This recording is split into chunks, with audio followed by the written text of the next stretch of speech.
आज हम लोग देखेंगे गूगल प्ले स्टोर में जो एटीएम कार्ड लिंक किया है वो कैसा रिमूव किया जाता है। सबसे पहले हम लोग गूगल प्ले स्टोर में जाएंगे।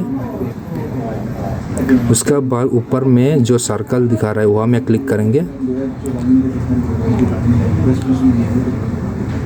उसका बाद जो पेमेंट्स एंड सब्सक्रिप्शन दिखा रहा है वहाँ में हम लोग क्लिक करेंगे। उसका बाद पेमेंट मेथड सबसे ऊपर में दिखा रहा है वहाँ में क्लिक करेंगे।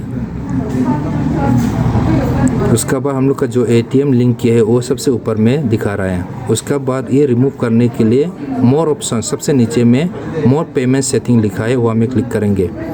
मोर पेमेंट सेटिंग पे उसका क्रोम में जाएंगे। क्रोम में जाने के बाद जो एटीएम लिंक किया है वो ऊपर में दिखा रहा है, सबसे ऊपर में दिखा रहा है। और हम लोग रिमूव करने के लिए रिमूव में क्लिक करेंगे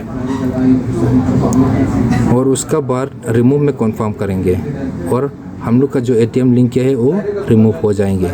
अगर वीडियो अच्छा लगा है तो लाइक कीजिए, शेयर कीजिए और सब्सक्राइब कीजिए। Thank you.